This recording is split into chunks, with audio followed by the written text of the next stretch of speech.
بسم اللہ الرحمن الرحیم۔ بسم اللہ الرحمن الرحیم۔ السلام علیکم مزید طلبہ کرام، امید ہے آپ حضرات خیریت سے ہوں گے۔ آج ہمارا صحیح مسلم کا سبق نمبر 303 ہے، جس کا عنوان ہے باب نہی المأموم عن جہرہ بالقراءۃ۔ آگے بڑھنے سے پہلے خلاصہ جات کو ایک نظر دیکھ لیں۔ گزشتہ سبق میں ہم نے اس عنوان کے تحت ان نکات پر بات کی تھی۔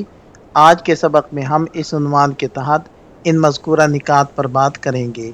تو بڑھتے ہیں سبق کی طرف۔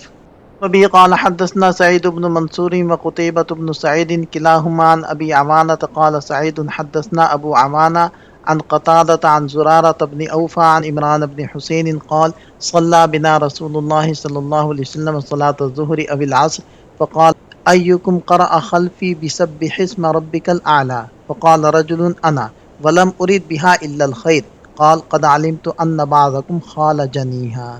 حضرت عمران بن حسین رضی اللہ عنہ فرماتے ہیں کہ نبی کریم صلی اللہ علیہ وسلم نے ہمیں ظہر یا عصر کی نماز پڑھائی اور فرمایا کہ تم میں سے کس نے میرے پیچھے سورہ سبح اسم ربک الاعلی زور سے پڑھی تھی؟ ایک شخص نے کہا کہ میں نے، لیکن پڑھنے سے میرا مقصد صرف نیکی کا حصول تھا۔ آپ صلی اللہ علیہ وسلم نے فرمایا مجھے ایسا معلوم ہوا کہ تم میں سے کوئی مجھے خلجان میں مبتلا کر رہا ہے، یعنی سری نمازوں میں چونکہ آہستہ آہستہ قرات ہوتی ہے، لہذا کسی کے زور سے پڑھنے سے امام کو پڑھنا دشوار ہوتا ہے اور قرات میں خلل واقع ہوتا ہے، لہذا امام کے پیچھے مقتدی کو زور سے پڑھنا جائز نہیں ہے۔ اس اسناد کے رجال 6 ہیں۔ پہلے ہیں سعید بن منصور ابو عثمان الخراسانی ثقۃ مصنف، دوسرے ہیں قتیبہ بن سعید، تیسرے ہیں ابو عوانہ الوضاح بن عبداللہ الیشکری ثقۃ ثبت، چوتھے ہیں قتادہ بن دعامہ السدوسی ثقۃ ثبت فقیہ، پانچویں ہیں زرارہ بن اوفا الحرشی ثقۃ ثبت، اور چھٹے ہیں عمران بن حسین بن عبید بن خلف الخزاعی ابو نجید صحابی ابن صحابی رضی اللہ عنہما، خیبر کے سال اسلام لائے اور بڑے درجے کے صحابی تھے۔ کوفہ کے قاضی بنے، 52 ہجری میں بصرہ کے اندر ان کی وفات ہوئی۔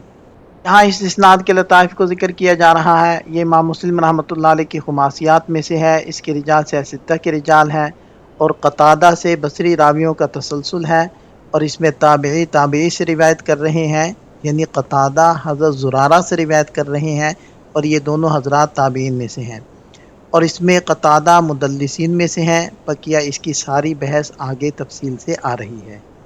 مختلف روایات میں اس واقعے کے وقت کے حوالے سے ظہر اور عصر کا شک بیان کیا گیا ہے، لیکن محققین اور محدثین کے نزدیک راجح قول یہی ہے کہ یہ نماز ظہر کا واقعہ تھا۔ اس واقعے میں ایک صحابی نے ظہر کی نماز میں نیک نیتی سے سورۃ الاعلیٰ کی تلاوت کی، اور یہاں اس مخصوص سورت کا ذکر اتفاقی ہے۔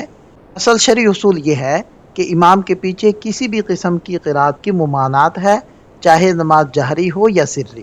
قرآن کریم کا واضح حکم ہے کہ وَإِذَا قُرِئَ الْقُرْآنَ کہ جب قرآن پڑھا جائے تو اسے خاموشی اور توجہ سے سنا جائے۔ نبی پاک صلی اللہ علیہ وسلم نے اس واقعے میں تنبیہ فرمائی اور ارشاد فرمایا کہ خالجنیہ، ایک اور روایت میں فرمایا مالی انازع القرآن، مجھے کیا ہوا کہ مجھ سے قرآن میں جھگڑا کیا جا رہا ہے۔ جس طرح ایک مقتدی کے ناقص وضو کا اثر امام کی روحانیت اور قرات پر پڑ سکتا ہے، اسی طرح مقتدی کی قرات نے نبی پاک صلی اللہ علیہ وسلم کی تلاوت میں روحانی خلل اور تشویش پیدا کی۔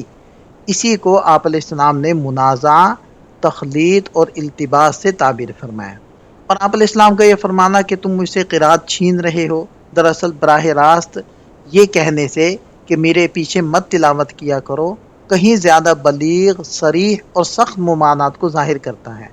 اس سے سری نمازوں میں بھی امام کے پیچھے قرات کرنے کی قطعی ممانعت ثابت ہوتی ہے۔ شارحین حدیث کے مختلف نقطہ نظر بیان کیے جا رہے ہیں۔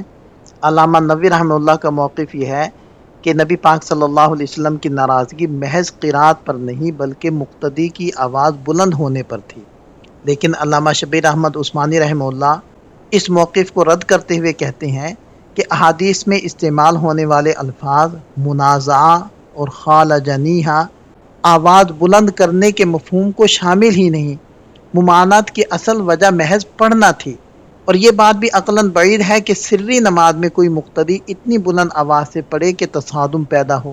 تو آپ صلی اللہ علیہ وسلم کی یہ نفی پڑھنے کے اوپر وارد ہوتی ہے، نہ کہ آواز کے بلند کرنے کے اوپر۔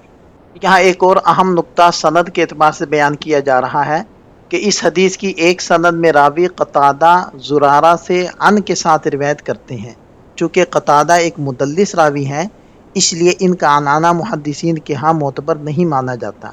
اس علمی سقم کو دور کرنے کے لیے امام مسلم رحمۃ اللہ علیہ نے کمال احتیاط کا مظاہرہ کرتے ہوئے دوسری روایت پیش کی، جس میں حضرت قتادہ نے صراحت کے ساتھ سمعت زرارہ کے الفاظ ذکر کیے۔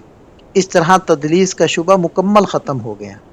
خلاصہ کلام یہ ہے کہ یہ حدیث ہمیں قطعی طور پر سکھاتی ہے کہ نماز چاہے سری ہو یا جہری، مقتدی کا فرض امام کی پیروی کرنا اور خاموشی اختیار کرنا ہے۔ امام کی موجودگی میں قرات کرنا نہ صرف سنت کے خلاف ورزی ہے بلکہ یہ نماز کے روحانی ارتکاز کو بھی مجروح کرتا ہے۔ اس حدیث کو روایت کرنے میں امام مسلم رحمۃ اللہ علیہ متفرد ہیں، اور دیگر ائمہ حدیث نے بھی اپنی اپنی کتابوں کے اندر اس حدیث کو ذکر کیا ہے۔ وبه قال حدثنا محمد بن مسنى ومحمد بن بشار قال حدثنا محمد بن جعفر قال حدثنا شعبة عن قتادة قال سمعت زرارة بن أوفى يحدث عن عمران بن حسين أن رسول الله صلى الله عليه وسلم صلى الظهر فجعل رجل يقرأ خلفه بسبح اسم ربك الأعلى فلما انصرف قال أيكم قرأ أو أيكم القارئ فقال رجل أنا فقال قد ظننت أن بعضكم خالجنيها۔ اس اسناد کے رجال 7 ہیں۔ پہلے ہے محمد ابن مسنہ، دوسرے ہے محمد بن بشار العبدی ثقۃ حافظ، تیسرے ہے محمد بن جعفر الحذلی ثقۃ، چوتھے ہیں شعبہ بن الحجاج، اور بقیہ حضرات کا تذکرہ سابقہ سند میں ہو چکا ہے۔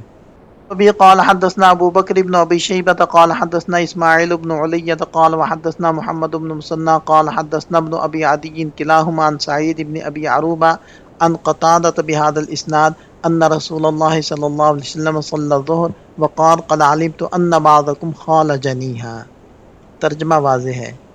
اس اسناد کے رجال 6 ہیں۔ پہلے ہیں ابو بکر ابن ابی شیبہ، دوسرے ہیں اسماعیل ابن علیہ، اور تیسرے ہیں ابن ابی عدی جن کا نام تھا محمد بن ابراہیم بن ابی عدی، اور چوتھے ہیں ابن ابی عروبہ جن کا نام ہے سعید بن ابی عروبہ مہران۔